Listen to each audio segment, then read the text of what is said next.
오늘 방송은 어떻게 준비를 해봤냐면은 저희가 이제 컨설팅을 하다 보면은 4등급 어머님들께서 굉장히 많으세요. 그래서 이제 근데 어머님들이 항상 걱정하시는 것들이 이런 등급도 받나요? 라는 질문도 굉장히 많이 하시거든요. 그렇죠. 대부분 다 보면 이렇게 얘기하세요. 그러니까 4, 5, 6등급 어머님들이 보통 이제 언제 연락을 주시냐면 3학년 생기부 마무리되고 연락을 주세요. 그렇죠. 예, 그러면 정말 요것만 좀 바꿨으면 그래도 한 단계 위를 좀 넣어볼 수 있을 건데 이런 그러니까요. 아쉬움이 참 많았거든요. 맞아요. 사실 한 학생을 2명의 컨설턴트가 같이 바라본다는 거는 어떤 컨설턴트가 바라봤을 때 못 본 것들을 또 다른 컨설턴트가 바라볼 수도 있겠고 서로 이렇게 피드백을 하면서 결론이 뭐 네가 잘났고 내가 못났니가 아니라 그래서 우리 아이가 좋은 대학교에 가면 그만이잖아요.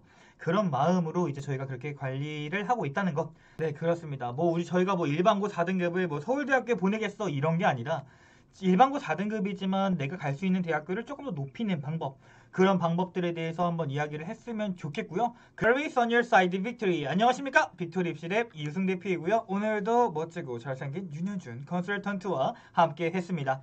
사실 1등급, 2등급, 3등급, 4등급 이렇게 학생을 점수화로 나눈다는 것이 참 마음이 좋지가 않아요. 그렇죠. 예. 학교라는 집단이 우리 학생들을 뭐 공부 잘하는 애, 공부 못하는 애, 좋은 애, 나쁜 애 이렇게 나누는 것 같아서 마음이 참 좋지 않은데 근데 이런 부분이 또 덩달아서 4등급 학생의 어머님들 혹은 아버님들께서도 이제 본인의 자녀가 공부 못한다고 생각하고 기 죽으실 필요도 없을 것 같아요. 자, 이런 꼭 4등급만의 문제는 아니죠. 5등급, 6등급도 아마 마찬가지일 겁니다. 아직까지 기죽지 마시고요. 자, 본인이 원하는 대학이 아니고 본인이 원하는 학과에 가서 성공할 수 있는 길은 충분히 있으니까요. 그래도 혹시 오늘 준비한 방송은 4등급 대 친구들을 위한, 5등급 대 친구들을 위한 방송이니까요. 한번 봐주시면서 특히 1등급, 2등급, 3등급 학생 한번 확인 차원에서 한번 보시기 바랍니다. 전략은 비슷할 수도 있으니까요. 네, 그래서 오늘은 4등급이라고 되어 있는 나의 성적표이지만 우리가 그래도 좋은 대학교에 갈 수 있는 방법에 대해서 이야기를 한번 해드릴 예정입니다.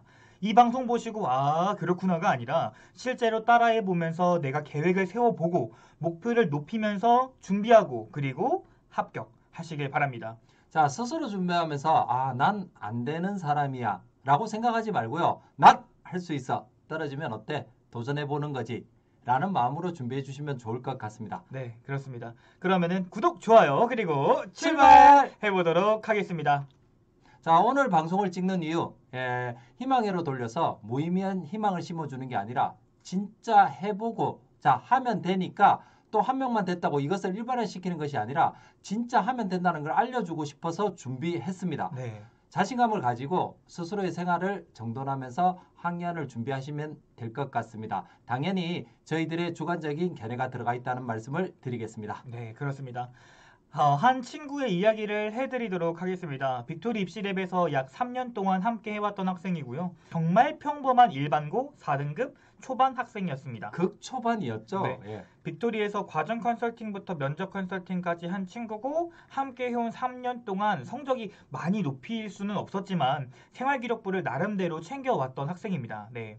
그래서 결론을 한번 말씀해 주시겠어요? 네, 그러니까 이 친구는 결과적으로 최상위 대학교는 아마 탈락했습니다. 예, 2.0이라는 걸 보이시죠? 교과 등급 전형이요. 네. 그 2지망, 3지망, 4지망, 6지망 모두 합격을 한 친구입니다. 네, 종합 전형으로 교과 전형 대학보다 조금 더 높은 대학에 진학을 할 수가 있었습니다. 이 친구의 경우는 인문 계열이었고 2학년 때까지 성적이 4등급이라 더 높은 대학에 지원할 수는 없었습니다. 그러면은 어떻게 이것이 가능했고 합격했는지 그 준비 방법에 대해서 차근차근 알아보도록 하겠습니다. 자, 첫 번째입니다. 학과보다 대학 중심이라고 되어 있는데요. 여기서 대학이라는 내가 갈 수 있는 대학 라인을 먼저 선정한 후에 그 대학에 어떤 학과가 있는지 자, 한 개의 학과만을 보지 말라는 이야기입니다. 여러 학과를 보면서 나에게 맞는 학과를 찾아보고 그에 대한 준비를 해보자. 이런 의미에서 챕터 1으로 준비했습니다. 네, 우선 가장 먼저 이 친구가 한 활동은 경쟁률과 성적을 보면서 미리 학과를 정하기였습니다. 경영을 준비했던 학생이었는데요. 내가 수준보다 더 높은 대학을 종합전형으로 뚫어야 했고 생활기록부 또한 엄청나게 장점이 없었기 때문에 막연한 경영학과를 준비하기보다는 국제통상이나 혹은 글로벌 금융학에 대한 준비를 철저히 했습니다. 자, 2021학년도 국민대 학생부 교과 점수입니다. 여기도 마찬가지로 경영학부가 1위, 음. 경제학과, 그리고 국제통상학과로 순서를 나누고 있습니다. 자, 국민대의 경우도 2등급 중반이라면 경영학부는 다소 조금 위험할 수도 있습니다. 하지만 국제통상의 경우에는 도전해볼 만한 결과를 가져왔을 거라 생각을 하고 있습니다. 네. 그 중에서 서울 것만 원했고 상명대학교는 경쟁률은 높으나 성적이 많이 떨어지는 글로벌 경영학과를 보고 이거 잘 준비하면은 문 닫고 지원도 가능하겠는데? 라고 생각을 했었죠. 물론 경쟁률이야 상당히 높았지만 그에 반해 충원율도 꽤 돌았기 때문에 그렇게 느꼈던 거고요. 또한 경제금융학부도 보았는데요. 경쟁률은 매우 적으나 모집 인원은 다른 경상계열의 비슷한 모습을 가지고 있었습니다. 경쟁률이 이렇게 낮은데 충원율이 저렇게 많이 돌았다면 많은 학생들이 제대로 준비를 안 했거니 혹은 다른 학과를 붙어버리면 나갈 수도 있는 가능성이 있겠다. 그래서 상명대학교 글로벌 경영과 경제금융학부를 저는 준비했었습니다. 예, 강원대로 한번 들어가 보았습니다. 예, 강원대 또한 마찬가지였습니다. 경영학은 인원을 많이 뽑으나 성적이 너무 높았고요. 대신 국제통상학부는 인원을 적게 뽑지만 성적이 약간 전년 성적을 봤을 때 해볼 만한 성적대였습니다. 물론 생활기록부 평가는 종합전형에서 등급을 이렇게 보고 판단하면 안 된다고 이야기 많이 하잖아요. 네네. 마찬가지로 지원율도 봐야 되고요. 또 컨설팅을 하면서 경영학을 꾸준히 준비해온 친구가 국제통상을 꾸준히 준비해온 친구보다 많았다는 느낌과 할 수 있다라는 자신감을 가지고 있었습니다. 네. 예. 또한 등급은 다소 낮지만 동북아 문화산업학부 이렇게 산업을 육성한다는 느낌보다 영상을 통해 콘텐츠를 통해 동북아 문화를 공부하는 곳이라는 점을 제가 알고 있었기 때문에 생기부에 강하게 어필하진 않았습니다. 만약 이 부분을 강하게 어필했다면 생기부의 방향성이 두껍고 확실하지 않을 거란 걱정을 또 했었고요. 예. 자, 그리고 마지막으로 명지대학교를 한번 찾아보았습니다. 모집 단위에 합격된 학생들을 보면서 4등급 초반도 합격이 가능하겠구나. 경영학과는 인기도 많고 합격생들의 등급도 3등급대 몰려 있다면 국제통상학과의 경우는 4등급 초반의 학생들도 합격할 수 있었구나 라고 생각을 하면서 준비를 시작해 보았습니다. 네, 그렇습니다. 이 세 개 학교가 면접 날짜가 겹치는지도 자기소개서의 유무도 확인하였습니다. 이렇게 위의 학생은 2학년이 끝나고 3학년이 시작되기 전에 내가 종합으로 갈 대학교를 찾아보았고 현실적으로는 경영학과를 정통으로 준비하는 것보다는 이렇게 좀 틀어서 준비하는 게 더 좋다라고 생각을 했기 때문에 진로를 3학년 때 살짝 변경한 케이스입니다. 그렇죠. 지금 현재 이렇게 방학 마치기 전에 이런 것들을 파악해 두시면 좀 더 효율적으로 우리 학생들이 전략을 짤 수 있다는 부분입니다. 자, 두 번째입니다. 자, 대학에 합격하기 위해 나는 3학년 때 어떤 활동을 해야 할까? 미리 이렇게 파악을 해야 했습니다. 네. 자, 일단 명지대학교 국제통상에서 무엇을 배우는지 한번 알아보면 기존의 경영학과를 준비했었던 2학년 친구가 진로를 변경하기가 사실 그렇게 어렵지는 않았어요. 경영학과에서 회계, 운영, 마케팅, 금융, 혹은 뭐 인적자원, 경제학, 글로벌 경영에 대해서 배우기 때문에 2학년의 활동들도 이와 크게 다르진 않았습니다. 그래서 3학년 때는 이런 활동들을 쉽게 심화할 수도 있었죠. 물론 2학년 때 생활기록부에서 이런 활동들이 어느 정도 기록이 되어 있었기 때문에 충분했습니다. 네, 맞아요. 다만 경영학과와 국제통상학과가 다른 점이 있다면 새로운 국제경영, 국제통상, 글로벌 경영 전략, 무역영어, 국제물류 이렇게 국제의 경영학을 좀 더 구체적으로 포괄적으로 배워야 가능했다라는 것이었어요. 우리의 학생의 생활기록부에는 국제에 대한 관심이 2학년 때까지는 없었기 때문에 3학년 때 지금까지 배웠던 경영학을 조금 심화시키되 국제적으로 좀 더 멀리 준비해야 했고 영어와 수학 점수가 떨어지지 않게 최선을 다했습니다. 네, 또한 이제 국제통상학을 준비하면서 동시에 상명대 글로벌 경영을 같이 준비해야 했기 때문에 내가 지금까지 하고 있는 활동이 글로벌 경영학과도 맞는지 의문이었습니다. 그래서 학교에 들어가서 커리큘럼을 찾아서 비교해 보면서 내가 부족한 점을 채우려고 노력했습니다. 자, 이 부분에서 가장 어려웠던 것은요. 무역회계와 바로 글로벌 비즈니스 커뮤니케이션이 영어로 되어 있기 때문에 각 기업 간의 무역 거래를 확보하고 이를 번역하며 세금과 FTA 관련 활동을 한 부분이었습니다. 네, 또한 이 비즈니스, 여기 나와 있는 이 비즈니스를 데이터 기반으로 활용해서 시장 조사를 해야 했고, 다국적 기업의 성공과 실패를 조사하며 앞으로 10년 뒤 성공 기업의 자화상을 그리곤 했습니다.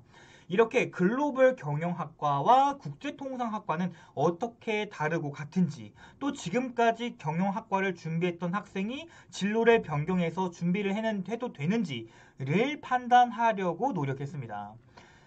자, 그렇게 준비를 하다 보니까 광운대학교 국제통상학과도 준비가 어렵진 않았죠. 네. 그래서 지금까지 했었던 모든 활동들은 대부분 겹쳐 있었고요. 꼭 필요한 무역 영어라든지 국제통상론이라든지 경제 및 회계 원리 그리고 국제물류 이 비즈니스 등 내가 생기부에 채운 활동들이 학교에서 앞으로 배워야 할 활동들이었고 이것들이 공부하고 싶어서 대학에 가고 싶습니다. 라는 느낌을 주기 위해 항상 생활기록부에 무엇을 더 공부하고 싶다라는 개념이 기록되도록 전략을 짜서 그렇게 접근을 했습니다. 네. 자, 이러한 활동을 할 때 당부의 말씀을 드리고 싶은 부분들이 몇 가지 있습니다. 첫 번째로는 내가 단순하게 인터넷을 조사를 통해서 이런 것들을 알아보았어. 물론 이런 것들도 좋지만 내가 성적이 다소 모자란 상태이지만 매력적으로 보이기 위해서는 내가 정말 이런 정보를 활용해서 10년 뒤에는 내가 꿈을 이룰 지식을 얻었어. 그래서 활용해 볼 거야. 라는 느낌을 주셔야 합니다. 두 번째는 항상 책과 함께 하세요. 내가 지식을 얻기 위해 책을 읽었고 그래서 교과서에서 배울 수 없었지만 노력을 통해 알고자 했다. 스스로 찾아보려고 주도적으로 노력했다. 학업 역량이란 게 뭐예요? 라고 물어본다면 단순히 공부를 잘하는 것? 물론 학업 역량이지만 그런 학업적 역량이 부족하다면 전공에 대한 지식을 습득하기 위한 노력도 이런 것들도 학업 역량의 일부분일 것입니다. 자, 마지막으로 누구나 어렵지만 누구나 실수를 하지만 포기하지 않았습니다. 예, 내 실수를 만회하기 위해서 나는 이 정도까지 노력했고 이렇게까지 생각을 해보았고 비판적 사고, 창의적 사고를 통해 이런 활동을 해봤는데 이거 나 혼자 한 거 아니다. 공동체, 즉 친구와 함께 했다. 도전했다. 이런 느낌의 생활기록부가 여기서 나와주면 정말 좋습니다. 네, 그렇습니다. 이 당부의 말씀은 비단 4등급뿐만 아니라 학생부 종합전형을 준비하는 모든 학생들에게 전달해드리고 싶은 이야기였습니다. 네, 이렇게 만든 생활기록부가 전공에 관련된 학문을 공부했고 내가 학습한 내용과 수준이 교과서 이상이고 나만의 학업 역량을 펼쳤고 단순한 자료조사가 아닌 비판적으로 창의적으로 생각해 본 결과물이고 그 결과물이 우수한 결과물이라면 저는 학업이 조금 부족하더라도 충분히 매력적인 생활기록부를 만들 수 있다고 판단을 했습니다. 네, 세 번째 단계입니다. 미리 하는 자기소개서 그리고 면접입니다. 우리 학생들은 성적이 좋지 못하나 활동의 전공성과 전공 능력을 어필하기 위해 다양한 활동을 했습니다. 그렇기에 내가 전공을 위해 달려온 학업 역량과 과정을 자기소개서에서 어필할 수 있어야 했습니다. 자기소개서가 없다면 내가 어떻게 살아왔는지 알려줄 수 없기 때문에 자소서 라인을 미리 잡아놔야 했습니다. 그래서 이 학생의 경우 저희들이 생활기록부를 전부 분석을 하면서 키워드를 찾았는데 큰 틀에서 4가지 정도로 잡을 수 있었습니다. 바로 화면에 보이듯이 글로벌, 영어, 경제, 물류였습니다. 네, 그렇습니다. 사실 물류도 제가 억지로 잡아놓긴 했습니다. 왜 2학년 때가 없어가지고. 네네네. 자, 이렇게 4가지를 보고 가장 어필할 수 있는 부분이 무엇일까? 그리고 어떻게 입학 사정관님들을 꼬실 수 있을까? 고민을 하다 결국에 글로벌 기업 보고서 이거 쓴 것을 가지고 자기소개서 라인을 잡았습니다. 자, 이렇게 자기소개서 소재를 잡을 때 가장 중요한 것은 단편적 활동이 아닌 학년이 지날수록 그러니까 학년이 올라갈수록 노력과 과정을 볼 수 있는지 그 근거가 생활기록부에 있는지 파악을 먼저 하셔야 합니다. 고3 되자마자 자기소개서를 쓰는 건 물론 좋습니다. 왜? 한번 연습해 보는 거니까요.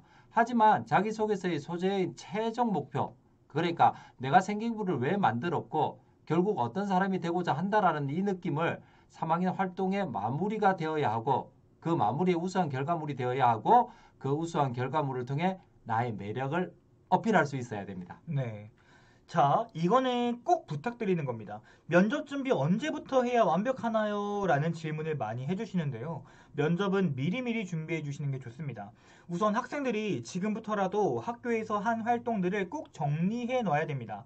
수행평가를 했으면 그 수행평가에서 무엇을 했고, 실험을 했으면 또 어떻게 했고, 보고서를 썼으면 그것을 어떻게 했는지, 탐구 활동했으면 동기, 과정, 결과, 느낀 점은 또 어떤 건지, 미리미리 파악하고 증거 자료를 만들어 놔야 합니다.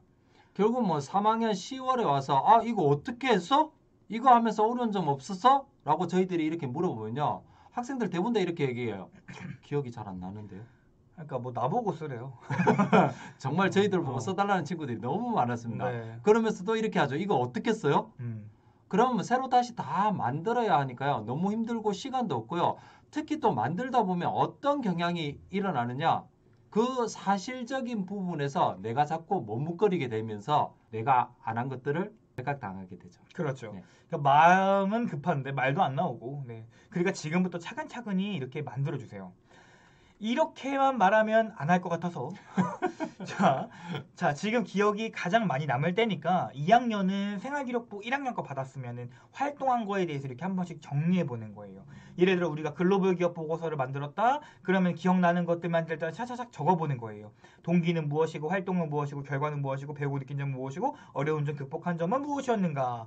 이런 것들. 그리고 입학 사정관님들께서 가장 많이 물어보는 것도 이런 것들이에요. 어려운 점 없었니? 하면서 힘든 거 없었니? 그러니까 나 힘들었어요. 죽을 뻔했어요를 물어보는 게 아니라 그래서 그걸 어떻게 극복했니를 물어보는 건데. 가끔씩 이런 팁을 드리게 되면요. 어머님들이 이 화면만 캡처해서 우리 아이들한테 주는 것들을 좀 많이 봤습니다. 네네. 자, 그러시면 안 되고요. 우리 학생분에게 이 영상을 꼭 보게 하시고요. 이 활동에서 모든 부분을 다 채우라는 것이 아닙니다.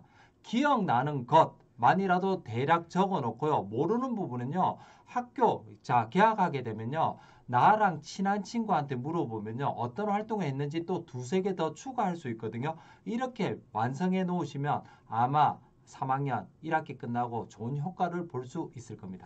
그렇습니다. 3학년은 2학년 생기부가 나왔으면 이렇게 활동 작성표를 만들어 보고 나중에 면접을 볼지 안 볼지는 모르겠지만 이렇게 한번 짜보는 겁니다. 면접 합격자 발표, 면접 합격자 1단계 합격자죠. 1단계 합격자 발표랑 면접고사 날짜랑 일주일이 안 되게 나온 학교들이 굉장히 많습니다. 그러니까 1단계 합격하고 난 다음에 면접 준비를 하면 이미 늦어버린 경우가 있으니까 꼭 그때그때 활동하고 이렇게 간략하게라도 활동 작성표 좀 정리해서 가지고 계시길 부탁드릴게요. 이거 진짜 고3 9월 10월 되면 정말 고1 때 한 거 기억 하나도 안 나요. 그러니까 미리미리 잡아주셔야 됩니다. 진짜 이거 보시는 선배님들은 꼭 진짜 공감 많이 하실 거예요. 네네. 아마 공감이 아니라 100% 저희에게 이런 말 잘해준다고 아마 박수 쳐주고 있을 겁니다. 네, 그렇습니다. 자, 그 다음에 이제 학생에게 부탁드리는 거예요. 방송 보고 정말 그렇구나가 아니라 한번 따라해 보는 거예요. 본인이 2학년 때까지 어떤 활동을 했었고 이 활동을 통해서 3학년 때 어떤 학과를 갈 수 있는지, 근데 그 학과가 너무 높은 학과라면은 내가 빠져나갈 수 있는 학과는 어떤 것들이 있는지 커리큘럼을 한번 확인해 보는 거예요. 두 번째는 자기소개서 라인인데요. 자기소개서 라인을 봤을 때는 1학년 때, 2학년 때, 3학년 때 공통적으로 한 활동들이 있을 것이고 그 공통적으로 한 활동들이 내가 진로를 희망하는 학과와 연계가 되는지를 한번 확인해 보세요. 세 번째, 부탁드릴게요. 정말 면접 활동표 저거 한번 지금부터라도 작성해 줬으면 좋겠어요. 그리고 성적이 오르면 너무 좋겠지만 떨어지지 않게만이라도 하는 것도 큰 도움이 될 겁니다. 아니면 전공에 대한 주요 교과 있잖아요. 이 음. 교과만이라도 성적을 유지시켜 주시기 바랍니다. 네, 그렇습니다. 그리고 학교에서 써오라는 거 옆에 공부 잘하는 친구도 있을 거 아니에요. 뭐 1, 2등급짜리 친구들. 그 친구들 옆에 가지고 야, 요번에 뭐 해야 돼? 뭐 해야 돼? 요런 식으로도 물어봐서라도 학교에서 써오라는 거 있으면 좀 잘 챙겨서 써서 갔으면 좋겠어요. 그리고 4등급이 공부를 잘하니 못하니를 물어봤을 때 그런 것들을 판단할 수가 없어요. 너가 좋은 사람이고 공부를 잘하는 사람인지 학교가 어떻게 알아. 그러니까 할 수 있어. 나도 할 수 있어. 라는 자신감을 가지고 조금 사셨으면 좋겠어요. 그래도 괜찮으니까. 그리고 마지막으로는 아프지 말고. 요즘 코로나 너무 9만 명인데 아프지 말고. 좀 자신감 가지고 나도 할 수 있어. 나도 인솔 할 수 있어. 그렇게 자신감 가지고 조금 살았으면 좋겠어요. 그리고 이제 저는 이제 부모님께 좀 부탁드리고 싶은 부분이 있습니다. 음. 아마 이제 2023부터 저희들도 이제 방송을 이제 계속 이제 올려드릴 예정인데요. 변화된 2023 예, 입시 정보를 좀 수집해서 좀 잘 가지고 있으시기 바랍니다. 특히 뭐 모집 요강이나 이런 거 말고요. 학과에 대한 정보라든지 아니면 이제 작년과 대비해서 어떤 부분이 변화됐는지 이런 부분을 좀 예, 정보 수집해서 잘 가지고 계시고요. 혹시 이제 면접 날짜가 겹치는지 이제 확인해 주셔야 돼요. 그러니까 내가 가고 싶은 대학 라인을 6개 정도 잡는데요. 어떤 학생이 같은 경우는요, 4개 대학이 겹치게 되더라고요. 맞아. 면접 이렇게 날짜가. 되면요, 예, 한 개 대학밖에 선택을 할 수 없거든요. 예, 이런 것들을 미리 좀 확인하시고요. 방송 앞부분에서 보여드렸잖아요. 대학 학과를 한번 찾아주셔야 됩니다. 꼭 저희 쪽이 아니더라도 아니면 어렵다면 예, 컨설팅을 받아서라도 예, 이렇게 한번 접근해 주시면 좋고요. 이게 참 안 되는 일인데 저도 아직 잘 안 되고 있어요. 예. 잔소리 줄여 주시고요. 그냥 우리 아이들을 믿어 주셨으면 좋겠습니다. 제일 중요한 거다. 왜냐면은 저희가 이제 입시 컨설팅을 오기 전에 컨설턴트에게 하고 싶은 말, 제일 듣고 싶은 말, 제일 듣기 싫은 말 이런 것들 적어오라고 해요. 그러면은 아이들의 10명 중에 9명이 뭘 쓰냐면은 공부하라고 말하는 것 이렇게 말한단 말이에요. 그리고 밑에다가 뭐 가로치고 뭐라 쓰냐면 나도 공부 중요한 거 아는데 자꾸 뭐라고 하니까 더 하기 싫어짐 이렇게 쓴단 말이죠. 근데 또 그런 것도 있어요. 그러니까 상담을 하거나 아니면 저도 아이를 키웠잖아요. 네네. 키우고 있지만 그러니까 좀 필요할 때마다 잔소리를 해달라고 이야기를 해요. 실질적으로 그 상황에서 좀 어디 갔다 왔는데 핸드폰 하고 있네. 잔소리 한번 해야 되겠다. 타이밍 맞춰 딱 잔소리 하잖아요. 바로 짜증내. 또 틀어줘요. 맞아. 네. 이런 것들도 참 어렵습니다. 예, 그러니까 학생들도 어려운 건 아는데 우리 학부모님도 어떻게 해요? 예, 뭐 또 우리 좋아하는 자녀분들이잖아요. 맞아. 예, 그래도 믿고 저희들이 또 격려해주고 계속 해야죠. 그렇습니다. 자, 컨설팅을 하다 보면 4등급, 5등급 학생들 중에서 생기부 관리하는 퍼센트가 1등급, 2등급 학생들보다 훨씬 적습니다. 근데 선발하는 학교는 좀 더 많고요. 인서울 하위권 대학을 1등급과 2등급이 지원하지 않습니다. 즉, 본인이 쓸 대학은 본인만큼 준비한 학생들만 쓰는 걸 거고요. 그래서 내가 조금만 더 노력하고 조금만 더 준비하면 1등급, 2등급 학생들이 준비를 하는 것보다 훨씬 더 합격률이 높을 수가 있습니다. 그러니 절대 포기하지 말고 성적 올리면 정말 좋습니다. 하지만 안 올려도 되니까요. 그러니까 생활기록부에서 학생의 어떤 기록들을 보면서 뽑아주는 대학이 분명히 있다는 걸 꼭 기억하시고요. 마지막으로 최선을 다해 주시면 좋을 것 같습니다. 네, 빅토리 입시랩이 항상 돕겠습니다. 서울대의 목표가 아니라 내가 받은 점수보다 조금 더 높은 대학에 합격하는 것이 우리의 목표니까요. 오늘 방송은 여기까지 하겠습니다. 와, 방송 보고 와 좋겠다. 누군 4등급인데 인서울하네가 아니라 진짜 나도 준비해서 노력해서 더 나은 미래로 달려가야 할 것입니다. 시청해 주셔서 감사합니다. 잠시 후에 1대1 방송을 통해 우리 학생들의 부모님, 우리 학생들의 그리고 우리 부모님들의 고충을 함께 해결해 보도록 하겠습니다. 네, 잠시 후에 뵙겠습니다. 네.